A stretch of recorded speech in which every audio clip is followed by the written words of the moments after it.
Nomor 1 dibuka, nomor 2 dicoblos, nomor 3 dilipat. Yang dipilih nomor? Yang dipilih harus nomor 2. Jadi luar biasa.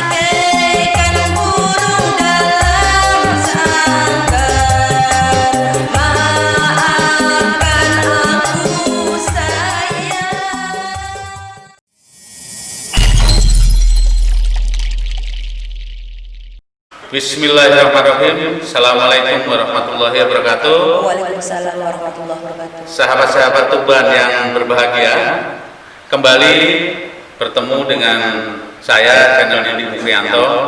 Hari ini saya kedatangan sahabat saya, tamu saya. Ini tokoh perempuan yang sudah malang melintang di politik. Kebetulan beliau ini adalah kader Partai Demokrat. Beliau adalah Mbak Maratun Solikah, Sarjana Hukum. Selamat sore, Pak. Selamat sore, terima kasih Bapak Didi Mufrianto atas undangan yang telah kita terima, dan alhamdulillah kita sudah berjumpa pada sore hari ini. Semoga kita selalu sehat. Amin, amin. Alhamdulillah sahabat-sahabat semuanya.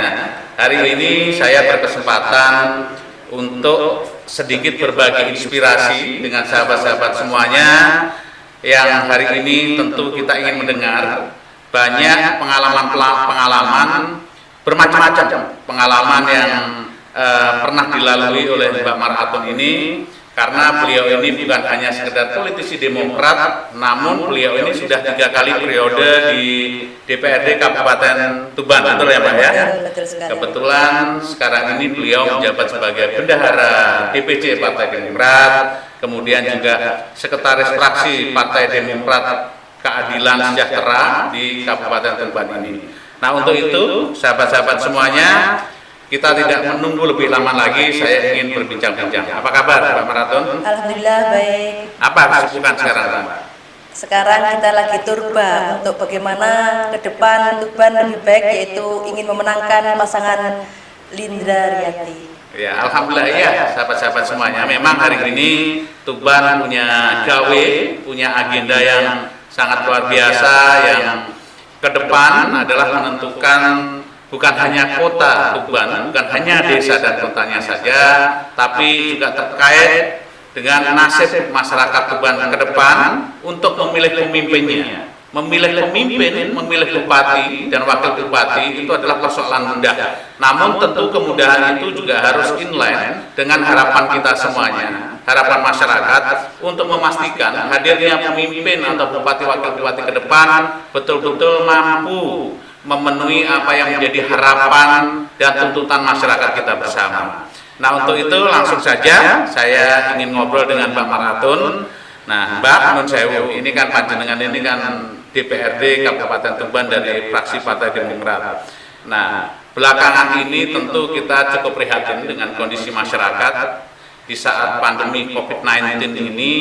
Banyak dampak yang dialami oleh masyarakat, baik dampak kesehatannya, dampak ekonominya, kemudian yang tidak kalah penting adalah dampak sosialnya. Nah, panjenengan ini sebagai wakil rakyat yang sudah menjabat 3 periode, memotret masyarakat terkait dengan kondisinya sekarang ini seperti apa, Mbak? Nun sewu. Iya, terima kasih atas kesempatan pada saat ini. Kami di sini sebagai wakil rakyat sudah 3 kali kami menjabat di DPRD Kabupaten Tuban, juga alhamdulillah sudah 3 kali juga periode di Kepala Desa Kembang Bilo. Jadi kami selalu berbagi di setiap hari, setiap saat, setiap bulan, bahkan tidak berhenti-hentinya kita selalu memberikan yang terbaik dan memberikan solusi bagi masyarakat kami, yaitu kami selalu memberikan sembako untuk dampak ekonomi karena masyarakat kami berkebutuhan khusus juga ada di sana. Masyarakat kami tukang becak, jualan yang tadinya di sekolah-sekolah dan sekarang dengan adanya daring sehingga beliau tidak ada penghasilan sama sekali. Jadi kami sebagai wakil rakyat juga ibu kepala desa, saya prihatin dengan keadaan yang sekarang ini dialami oleh khususnya warga kami dan umumnya di masyarakat Kabupaten Tuban. Jadi kami memberikan solusi terkait dengan semua itu. Kita memberikan sembako dan anak-anak sekolah kita kemarin memberikan wifi gratis di seluruh wilayah yang bisa kami jangkau. Seperti itu yang kami lakukan selama ini. Terima kasih. Ya, Mbak Maratun itu DPRD dari Dapil Tuban 1 ya Mbak ya? Tuban, Merak-Urak, Karangmontok. Ya, itulah dapil beliau, karena memang selama 3 periode tidak mungkin kalau beliau tidak merawat konstituennya, tidak peduli dengan konstituennya, kemudian bisa terpilih 3 periode. Nah, tadi menarik yang disampaikan Mbak Maratun terkait dengan solusi-solusi yang ditawarkan Mbak Maratun, tentu itu juga inline dan tidak bisa dipisahkan dengan apa yang dicanangkan oleh Ketua Umum kita, Mas AHY, di mana beliau sejak COVID ini melanda Indonesia sudah menginstruksikan kepada segenap kader Partai Demokrat di Indonesia, termasuk di Tuban, untuk melakukan aksi-aksi sosial kepada masyarakat, selain kemudian melakukan bantuan-bantuan di bidang kesehatan. Nah, belakangan ini karena juga aspirasi dari masyarakat, kemudian Demokrat yang diinisiasi oleh Mas AHY kemudian melaunching program yang disebut Gerakan Nasional Partai Demokrat Gratis WiFi. Diharapkan ini mampu untuk juga menolong anak-anak kita, adik-adik kita yang masa sekolah ini agar tidak terjadi sesuatu kesulitan, dan ini juga ditujukan untuk memitigasi atau mencegah terjadinya bencana generasi yang dikenal dengan generasional katastrof begitu. Nah, alhamdulillah Pak Maratun ini juga sebagai kader Partai Demokrat sudah mengamplifikasi atau bahkan merealisasikan apa yang menjadi instruksi dari Mas Ketum AHY gitu ya. Nah, terkait dengan hal itu Mbak, kalau kita tadi sudah mendengar panjenengan sebagai anggota DPRD begitu cepatnya, mohon maaf, sebagai anggota DPRD Kabupaten Tuban begitu cepatnya merespon kehendak publik. Tapi di sisi lain panjenengan sebagai istri dari kepala desa juga sedemikian cepat juga merespon itu. Nah, non sewu Mbak, dalam kacamata panjenengan, saya ingin tahu seberapa responsif pemerintah Tuban itu melihat masyarakatnya terkait dengan penanganan COVID di sisi kesehatan, COVID di sisi sosial, dan COVID di sisi pemulihan ekonominya. Monggo. Oleh karena itu, kenapa saya bertindak cepat dengan hal ini? Karena saya melihat dengan kacamata saya sendiri, pribadi saya, Tuban, pemerintah Kabupaten Tuban kurang sigap, kurang tegas, dan kurang di dalam menangani COVID-19 yang kami rasakan selama ini. Karena dampak ekonomi, dampak sosial, dan lain sebagainya itu dirasakan sangat pentingnya dirasakan masyarakat, tapi pemerintah kabupaten kurang untuk penanganannya. Saya kira seperti itu. Jadi kami sebagai ibu kepala desa, sekalian juga sebagai wakil dari mereka, saya langsung begitu ada instruksi dari Mas AHY saya lakukan. Bahkan di balai desa ataupun di mana yang diperlukan untuk daring, karena mereka dengan dampak ekonomi, dampak sosial, dan lain sebagainya, ibu-ibu mengeluh karena pembeli kuota untuk anaknya saja kadang bertengkar dengan keluarganya karena dampak ekonomi tadi. Sehingga kami tergugah bagaimana memberikan mereka wifi gratis. Saya pasang di salah satu titik yang digendaki oleh masyarakat tersebut, saya yang bayar tiap bulannya seperti itu. Jadi itu yang kami lakukan, karena menurut saya sangat prihatin dan tragis kalau kita turun di bawah. Kalau mereka nggak turun, nggak tahu bagaimana keadaan masyarakat yang ada di bawah. Tapi selama ini karena saya belusukan ke dapil saya, bahkan kemarin juga nggak dapil saya pun saya belusukan ke Palang. Jadi saya tahu betul apa yang dirasakan masyarakat menengah ke bawah. Kalau kita menilai masyarakat menengah ke atas sih nggak ada masalah, karena mereka ekonominya sudah mampu. Tapi kalau masyarakat menengah bawah, bahkan paketan anak yang 25.000 pun mereka mengeluh. Jadi kami bersikeras waktu itu koordinasi dengan pihak pemerintah desa, kami lakukan untuk pasang wifi yang mereka setuju dan oke. Yes, kalau mereka tidak berkenan juga saya tidak memaksakan. Seperti itu yang kami lakukan selama ini. Terima kasih. Ya, menarik sekali itu, karena memang kita paham pemerintah juga sudah melakukan, khususnya pemerintah pusat sudah melakukan upaya yang luar biasa gitu. Namun upaya yang luar biasa ini tidak mungkin kemudian bisa efektif tanpa melihat potensi yang ada di desa sesungguhnya. Tantangannya memang besar, rintangannya juga besar. Nah, apa yang dilakukan pemerintah itu satu sisi ya kita harus apresiasi begitu. Tapi apa yang dilakukan pemerintah pun ternyata di bawah juga belum sepenuhnya menyentuh kebutuhan masyarakat real gitu. Nah, saya sangat apresiasi dengan langkah-langkah panjenengan yang kemudian sigap mengambil peran dan tanggung jawab di situ, meskipun kita sadari juga tidak mungkin kita menyentuh masyarakat Tuban. Nah, bagaimana kemudian langkah dan gerakan yang dilakukan oleh Demokrat ini mampu juga men-trigger khususnya pemerintah-pemerintah daerah untuk lebih banyak hadir di masyarakat. Nah, nun sewu, Mbak. Nah, sekarang ini saya mendengar bahwa di DPRD Tuban bersama dengan pemerintah Tuban juga sedang merevisi salah satu perdanya, di mana di sana mengatur tentang penanganan COVID salah satunya. Nah, namun saya cermati di beberapa substansi itu ada hal-hal yang diinginkan pemerintah daerah, khususnya terkait dengan penertiban COVID-19 ini, di mana saat ini mungkin dinilai masyarakat sudah terlalu jenuh sehingga tidak lagi aware dengan bahaya COVID-19 ini. Namun di sisi lain saya lihat bahwa pemerintah daerah salah satunya mengedepankan sanksi, mengharuskan masyarakat untuk menepati apa yang diharapkan oleh pemerintah. Namun tentu saya juga melihat gitu, pemerintah juga harus punya rasa, pemerintah juga harus paham bahwa ketika pemerintah daerah mengharapkan ada sebuah kewajiban dari masyarakat, tentu pemerintah daerah harus juga memenuhi hak-haknya masyarakat dan juga melaksanakan kewajibannya. Nah, salah satunya adalah kalau pemerintah daerah mengharapkan akan adanya penggunaan masker, pemerintah daerah menggalakkan bagaimana cuci tangan yang bersih, saya berharap bahwa pemerintah juga imbang, yaitu menyiapkan seluruh fasilitas cuci tangan di seluruh fasilitas umum di Tuban ini. Kemudian juga membantu masyarakat-masyarakat yang nyata-nyata di daerah tidak mampu untuk membeli masker. Nah, saya melihat apakah benar potret saya terhadap masyarakat. Nah, untuk itu kalau memang benar, kira-kira apa yang akan diperjuangkan Bang Marhaton? Oke, karena kita juga, saya di sini sebagai anggota pansus juga yang kebetulan membahas hal itu terkait dengan ketentraman dan ketertiban masyarakat. Kemarin kami juga mengeluh terkait dengan denda, karena daripada denda administrasi seperti itu dan ada sejumlah nominal yang disebutkan di situ, saya kurang sepaham karena mereka itu sudah orang susah tapi didenda dan lain sebagainya. Mending bagaimana memberikan solusi yang terbaik bagi mereka yang tidak menggunakan masker. Saya cenderung lebih ke denda moral saja daripada harus ditarik sejumlah nominal seperti itu, karena mereka sangat kesulitan untuk makan saja, kesulitan apalagi didenda seperti itu. Jadi kami kemarin sudah menyampaikan ke Ketua Pansus terkait dengan denda tersebut.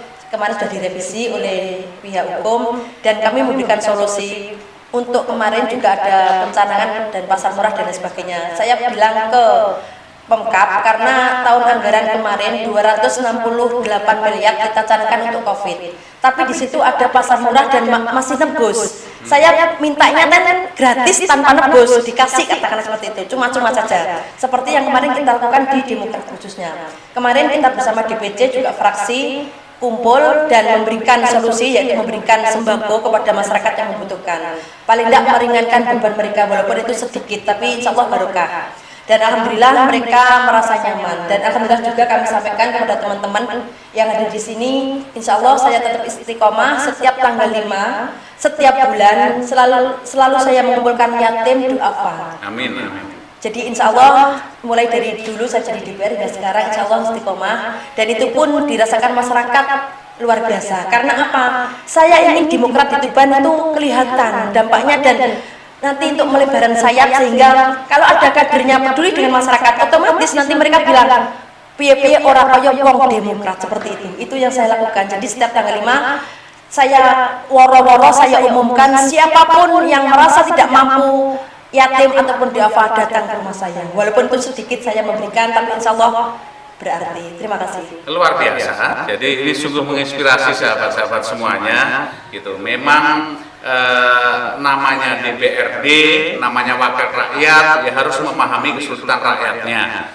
Wakil rakyat harus peduli dengan rakyatnya. Wakil rakyat harus memperjuangkan apa yang dirasakan rakyatnya. Tentu inspirasi dari Bang Marhaton ini harus juga kita pertimbangkan, bahkan harus kita jalankan. Ya saya menyadari bahwa kita semuanya punya keterbatasan begitu ya. Namun upaya-upaya nyata yang dilakukan Mbak Maratun ini ibaratnya air adalah tetesan-tetesan gitu. Tapi semakin banyak yang meneteskan, insya Allah tetesan-tetesan air itu akan menjadi lautan juga begitu. Nah untuk itu kawan-kawan semuanya, sahabat-sahabat Tuban, tentu kita berharap banyak lagi wakil-wakil rakyat, banyak lagi anggota DPRD Kabupaten Tuban yang peduli terhadap konstituennya, yang peduli terhadap rakyatnya, bukan hanya sekedar membantu, tapi pastikan kebijakan-kebijakan yang dibuat di pemerintahan daerah di Tuban ini, khususnya yang menyangkut dengan tupoksinya anggota dewan ini, harus dipastikan itu adalah suara rakyat, bukan suara dari penguasa. Nah, monggo Mbak diteruskan apa yang telah diperjuangkan ini. Namun saya ingin khususnya kepada sahabat-sahabat Demokrat se-Kabupaten Tuban, mari kita bangun kesultanan rakyat. Nah, lanjut Mbak, ini ada pertanyaan-pertanyaan yang juga menarik karena memang Partai Demokrat ini sedang memperjuangkan para kadernya di Pilkada se-Indonesia begitu. Tentu harapan kita semuanya sebagaimana yang telah dicanangkan dan diinstruksikan oleh Ketua Umum kita Mas AHY, kita wajib memenangkan pasangan yang sudah direkom oleh Partai Demokrat di Tuban ini. Meskipun memang dinamikanya cukup dinamis di Tuban ini, dan tentu kita melihat kalau 3 pasangan yang ada di Tuban ini semuanya berpeluang begitu. Tapi tentu kita juga ingin memastikan calon yang diusung oleh Partai Demokrat, yaitu Saudara Lindra dan Mas Riyadi, yang notabene Mas Riyadi adalah kader Partai Demokrat, itu juga mampu memenangkan pertarungan ini sehingga apa yang Panjenengan perjuangkan, apa yang Demokrat perjuangkan ini inline begitu. Sehingga ke depan apabila kita punya pasangan bupati wakil bupati yang direkom oleh Partai Demokrat semakin memudahkan perjuangan-perjuangan kita, semakin memudahkan masyarakat dalam menghadapi kesulitan. Nah untuk itu Mbak, saya ingin Panjenengan memotret umumnya di Tuban, mungkin khususnya di dapil Panjenengan.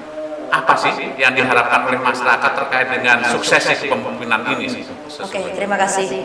Kami kemarin sempat turba dan tidak, walaupun tanpa disuruh pun kita selalu turba, karena untuk diri kita sendiri juga untuk masyarakat Tuban khususnya terkait dengan pilihan mereka. Masyarakat di Tuban sudah rindu dengan kepemimpinan Bu Eni katanya, karena Bu Eni sudah nggak mungkin lagi memimpin, jadi ini anaknya Bu Eni, saya bilang gitu.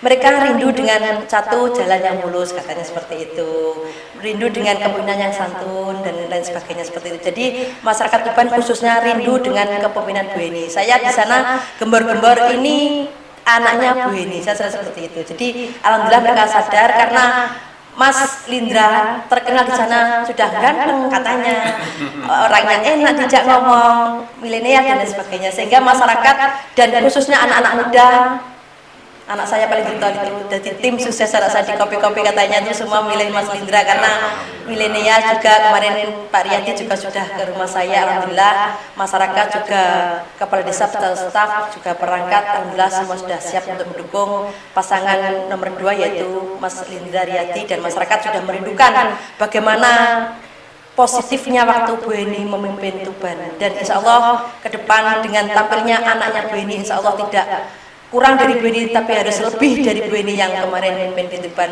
yang selama 10 tahun kita rasakan bersama. Terima kasih. Ya, saya ini juga melihat sama seperti nafasnya seperti jenengan gitu, bahwa kerinduan masyarakat Tuban akan hadirnya masyarakat yang nasionalis religius di dalam satu ikatan warga Tuban itu sangat didamba-dambakan. Masyarakat ingin hadirnya keadilan secara utuh begitu, bahwa pembangunan yang berkeadilan, adil buat rakyatnya, adil buat pejabatnya, adil buat desanya, adil buat kotanya, adil buat lingkungannya, ini juga diharapkan masyarakat, sehingga pembangunan ini bisa dirasakan oleh keseluruhan masyarakat, bukan hanya untuk kelompok-kelompok tertentu, apalagi individu-individu gitu. Nah ini sebagian potret yang kita potret di masyarakat begitu. Nah terkait itu Mbak Monsewu, jenengan yakin Lindra sama Riyadi menang? Hakul yakin. Alhamdulillah. Tapi hakul yakin itu pasti harus dengan tindakan perjuangan ya, Mbak, ya, kita harus semuanya, semua gitu. harus berjuang, nggak mungkin kita diam di rumah bisa menang. Karena apa, di samping kita selama ini sudah turun ke bawah, sudah bahkan reses kemarin pun kita sudah keluar-keluar, karena reses kemarin kami menyentuh di desa Keluhan Montong, Manjung Montong, Sugian Ura-Ura, kita ke yang jauh-jauh, dan kali ini dekat-dekat karena yang jauh sudah kita tempuh kemarin, dan di situ pun kita sudah keluar-keluar. Nanti saya punya calon, tunggu saya nanti instruksinya kemana kan gitu. Mereka kan tanya mereka, Bu, aku pilih sopo, nanti belum ada rekom, saya bilang gitu waktu itu. Dan sekarang berhubung rekomnya sudah jatuh ke beliaunya, jadi jangan lupa coblos nomor 2, saya selalu seperti itu. Cocok gitu. Nah ini memang waktunya sudah sangat pendek sekali ya, hitungan pilkada gitu ya. Dan di sisi lain ternyata pengaturan-pengaturan terkait dengan kampanye juga sangat ketat. Mungkin salah satunya adalah untuk menghindari adanya penyebaran COVID-19 yang lebih banyak. Tapi di sisi lain, saya juga melihat bahwa kebijakan KPU maupun Bawaslu ini juga sangat ketat untuk membatasi para calon-calon ini dalam memasang alat peraga, juga branding kampanye, gitu. Sehingga ini semakin mempersempit ruang gerak dari para calon ini untuk mengenalkan diri ke masyarakat. Tentu langkah efektif yang dilakukan adalah bagaimana tim-tim sukses, termasuk Partai Demokrat yang notabene kadernya Pak Riyadi ini juga maju sebagai wakil bupati, tentu menjadi tugas seluruh kader untuk menciarkan semuanya. Nah, ke depan yang harus panjenengan lakukan terkait waktu yang sempit untuk memenangkan calon kita gimana? Terima kasih. Karena kita sudah pengalaman untuk pencalonan, mohon maaf ya, bukan saya ini meliti sombong enggak, karena kita pengalaman dengan pencalonan sebelum ada rekom turun, kita nunggu instruksi saya seperti itu. Jadi dengan waktu yang pendek ini kita tetap bagaimana mengefektif dan efisienkan waktu kita selalu, karena saya di sini punya konstituen, mohon maaf. Kita punya nomor teleponnya, kita punya WA-nya. Jadi walaupun lewat WA, kalau kita sempat kita turun, tapi kalau tidak sempat kita tetap WA. Ini calon saya, tolong dan tolong. Tim saya tetap bergerak. Saya setiap desa tetap punya suara, setiap wilayah tetap punya tim dan kader. Saya lebarkan, siarkan lewat itu. Dan kalau saya ada kesempatan dan waktu, karena DPRD disibukkan dengan kunjungan kerja, mohon maaf, jadi setiap pulang, tadinya pulang hari ini, tapi kita pulang tadi malam, tadi pagi waktu mau ke sini mampir ke Montong, mohon maaf, mampir ke Montong, mampir ke Topar, makin ke Gua terus dan lain sebagainya. Sehingga kalau di sana sinyalnya karena jelek, kita nggak bisa via HP, kita langsung tadi, mohon maaf, telat datanya karena ke konstituen dulu dan mensiarkan bahwa kita calon kita nomor 2 yaitu Linda Riyadi. Jangan sampai lupa, tolong sebarkan ke seluruh masyarakat yang kemarin milih saya, dan itu pun jangan hanya milih saya kemarin, tapi sekarang lebih mudah milihnya. Kalau kemarin sulit karena katanya nyoblosnya keliru dan lain sebagainya. Namanya Mbak Maraton bener nomor 1 tapi sulit. Partai Demokrat dicoblos partainya. Tapi sekarang dengan adanya muncul foto yang begitu gedenya, mustahil kalau mereka keliru. Jadi jangan sampai lupa coblos nomor 2. Saya bilang gitu tadi, sempat mampir karena perjalanan dari Merak-Urak, saya Tuban Merak-Urak kan lewat Montong mau ke sini, jadi saya mampir ke Montong sehingga tadi agak telat. Terima kasih. Ya alhamdulillah, memang saya juga melihat sahabat-sahabat Demokrat di Kabupaten Tuban, termasuk sahabat-sahabat fraksi ini juga sudah luar biasa gitu ya. Keyakinan untuk menangnya besar gitu. Upayanya yang dilakukan juga sudah luar biasa. Saya melihat branding Partai Demokrat juga justru mendominasi di Tuban dibandingkan dengan partai lain gitu. Ini salah satu bukti keseriusan kita semuanya, di samping teman-teman pengurus, teman-teman fraksi ini terus mengingatkan konstituennya, mengingatkan masyarakat pentingnya dukungan terhadap Lindra dan Riyadi, agar betul-betul ke depan ini apa yang sudah diperjuangkan Demokrat selama ini, apa yang sudah dipedulikan Demokrat selama ini buat masyarakat Tuban bisa lebih lancar lagi dan bisa lebih maju lagi. Nah, nun sewu Mbak, gitu.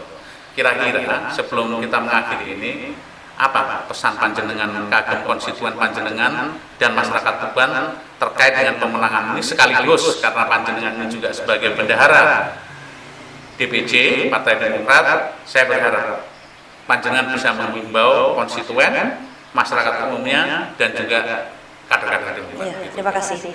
Insya Allah ini, karena kader kita ini yang maju adalah kader kita sendiri, insya Allah nanti sambung rosonya tidak akan pernah putus dengan kita semuanya.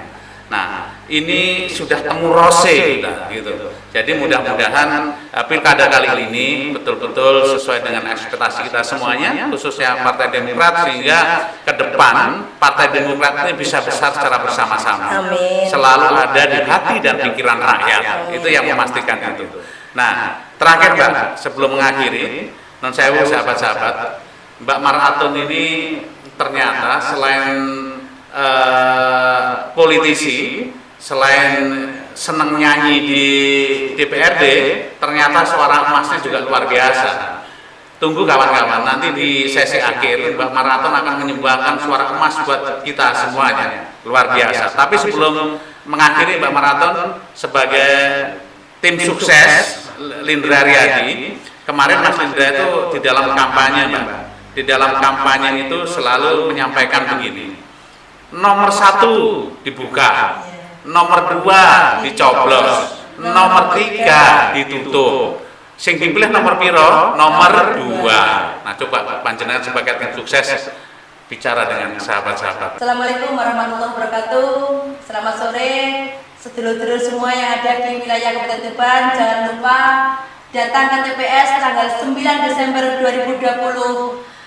Nomor 1 dibuka, nomor 2 dicoblos, nomor 3 dilipat. Yang dipilih nomor? Yang dipilih harus nomor 2. Jadi luar biasa. Nah, insya Allah ini kalau kita punya kader kayak begini, mudah-mudahan akan mengawal lebih awal kemenangan Lindra dan Riyadi.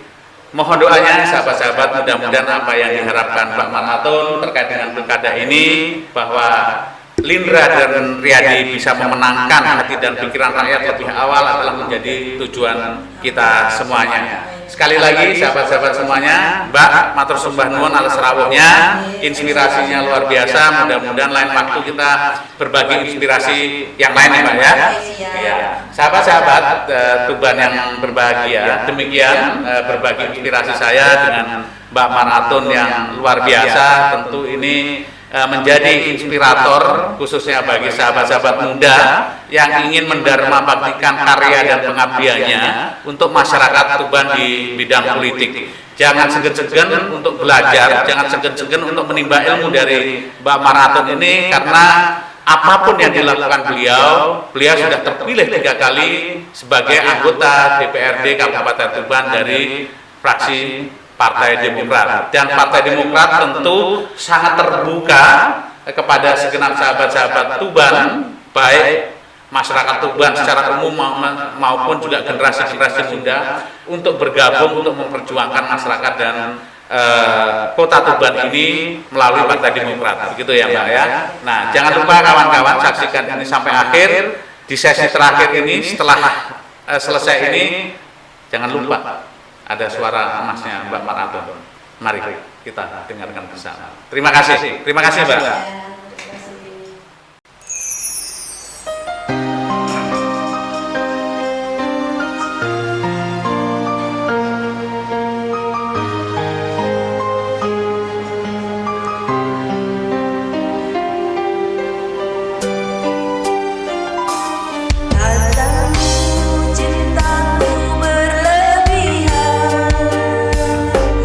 Cemburuku tak beralas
Aduh.